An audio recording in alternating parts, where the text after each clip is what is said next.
Hello everyone, Ember Power here, and welcome back to a new video. So with the release of Silver Tempest, which is the last main Sword and Shield set before we move on to Gen 9 and Scarlet and Violet early next year, I wanted to do a video going over some missing features and some potential downsides of a Sword and Shield TCG. As always with videos like these, let me know if I've missed anything effectively, and if you disagree with anything, that's obviously fine, just let me know why in the comments section. So the first point I really want to go over is some limited disruption, and that comes in the form of supporters such as Marnie and Roxanne, in comparison to past disruption, N, Ace Trainer, as well as support they had in the form of VS Speaker and Trainer's Mail. So the infamous Marnie, each player shuffles a hand to deck, puts it on the bottom, and then you draw 5 and your opponent draws 4.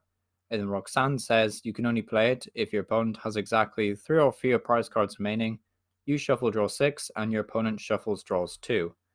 So I think my biggest problems with these supporters is that Marnie in the vast majority of the decks is purely there for disruption and doesn't help you out in any way, shape or form.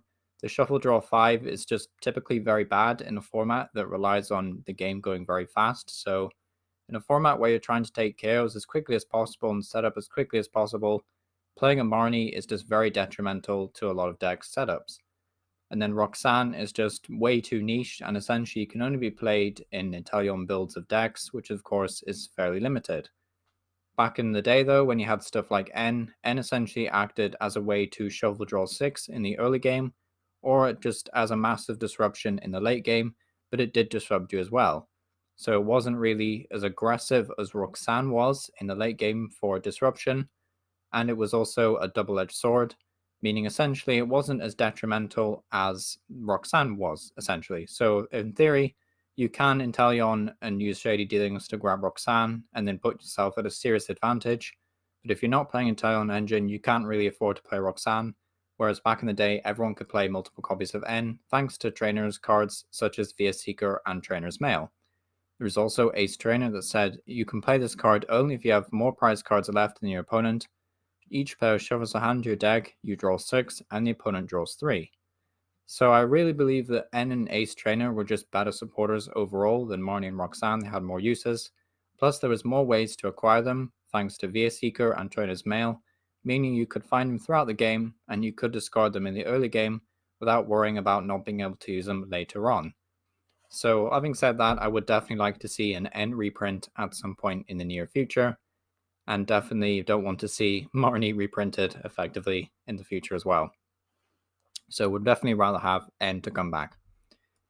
So the next point I'd like to make is about 2 to 3 prize tanks with little or no setbacks. So way back in the day, there was these Mega Evolution Pokemon in the XY era that had this special rule, Mega Evolution. When one of your Pokemon becomes a Mega Evolution Pokemon, your turn does end.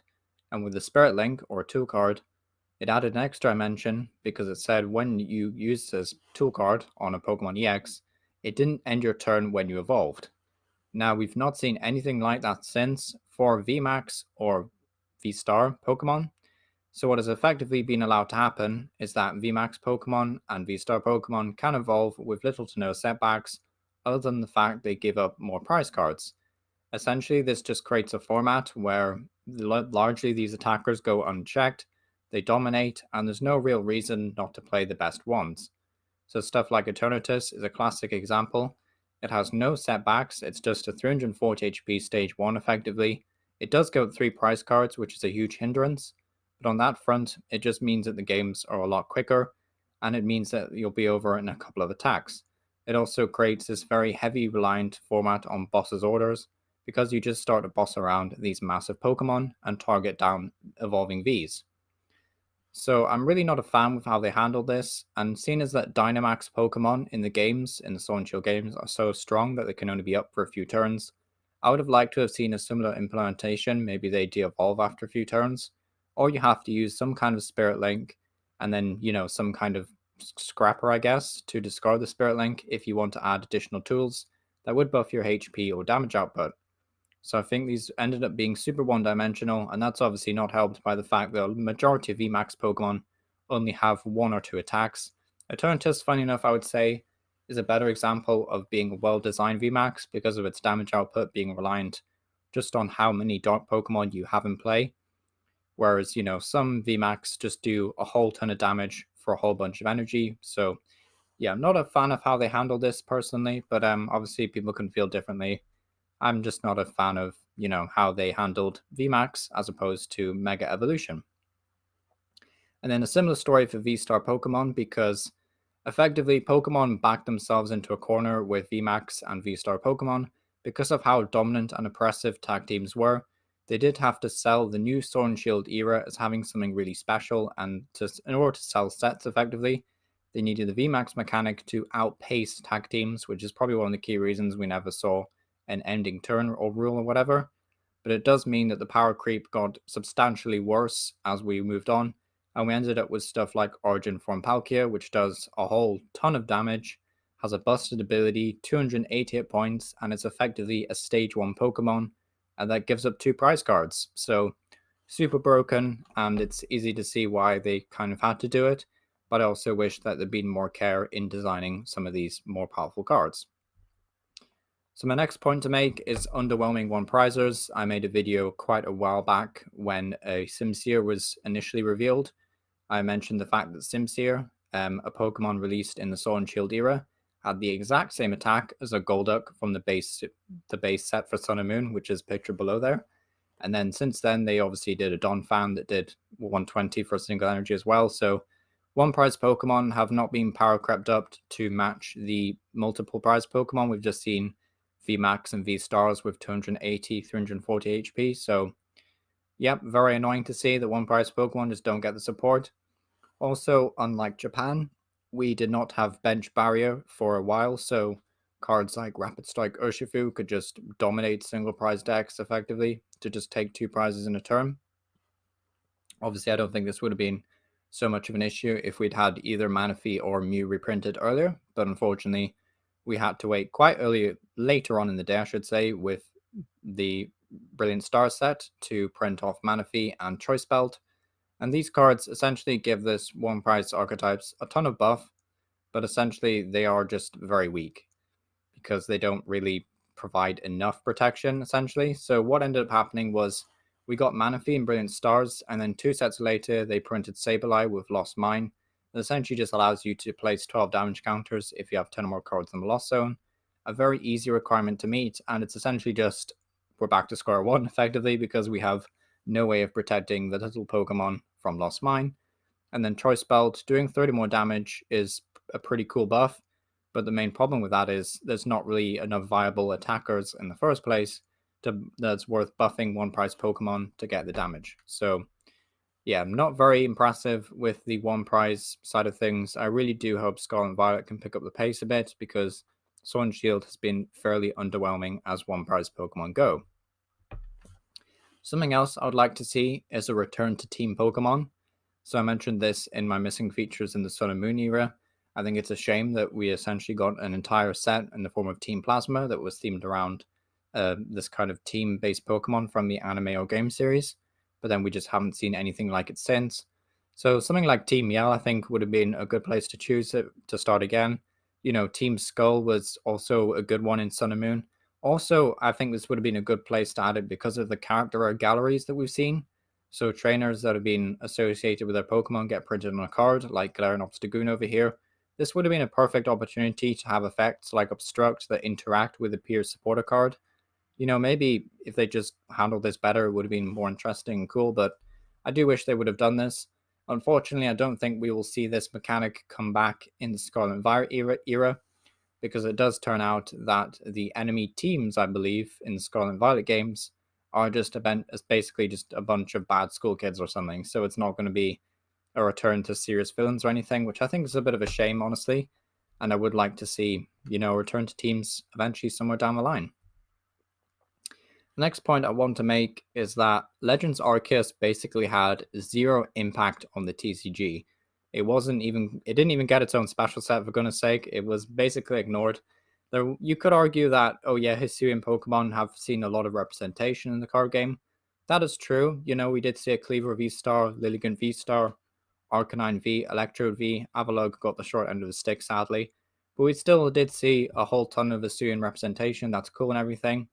But the fact we didn't get enough Hisuians to essentially amount to one set even seems a bit weak in my opinion. I would have liked to see more from Legends Arceus. There was this whole issue about the whole crafting stuff. Like there was a massive crafting system in Legends Arceus. I'm not saying the Pokemon TCG needs to add its own crafting table or whatever.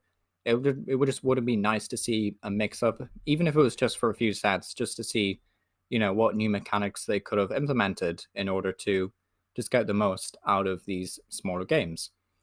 And then Zoroark Break is over here because I just thought that the noble Pokemon, like the Totem Pokemon from Sun and Moon, would be a good opportunity to bring back Pokemon Break. And the best part about these guys is that they're all gold anyway. So it just fits to me. I'm not sure why this wasn't done. It just makes way too much sense.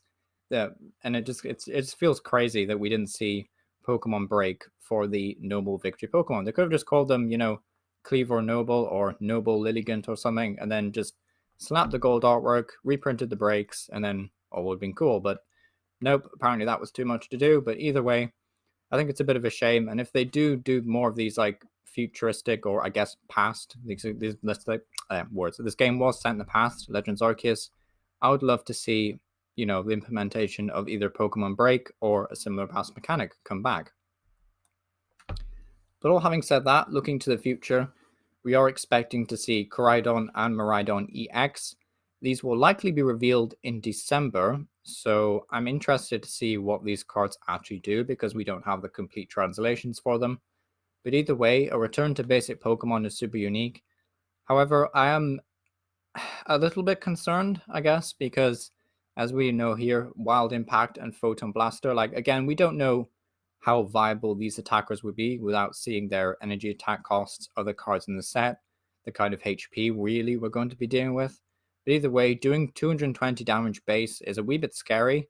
I'd rather they toned it down a bit and just kind of kept on this path of making the Pokemon power creep just go slightly down, just keep going further and further down each generation. I do hope we go down that route eventually. But either way, it looks super interesting, and I'm excited to see what this future brings for the game. So then, just looking a bit at the power creep, a bit of a history of the power creep as a bonus slide here, I guess. We had Yveltal EX with 170 HP, so that was around the benchmark for EXs. Then we had the GX era for the Sun and Moon, and then the highest stage 2 we really got was about 250, I believe. So I think a Gardevoir 230 was a good example. And then the tag teams, obviously, were the highest, being at 280. And then I think Wailord might have actually breached 300, but either way, 280 was about the highest that most of the tag teams got, sorry. And then the VMAX came in at around 300, 320, 330, 340. And then the V-Star Pokemon, anything between 240 and 280, it seems. And then Regigigas was just revealed. That has 300 HP. So bearing all that in mind with the power range, they do seem to be taking a bit of everything for the EX era. So this new upcoming EX era. So Mimikyu seems to be like a low HP basic in the TCG, and that will have 190 HP. So I recommend that like we look at the format as if basic EX Pokemon will have around that much hit points, so 180, 190, 200 roughly. And then the stage 1s will have roughly V-Star HP, I'd imagine. This 260, 280, kind of like maybe 300 threshold, but I would imagine just a wee bit less for stage 1 EX Pokemon. And then for the stage 2 EX Pokemon, stuff like Magnezone, that was around 320, so I reckon that 340 will be the highest we'll see for stage 2 EX Pokemon. But either way, thank you for watching. Let me know what would you add down below if there's any thoughts or disagreements. And yeah, hope to see you next time, and thank you for watching.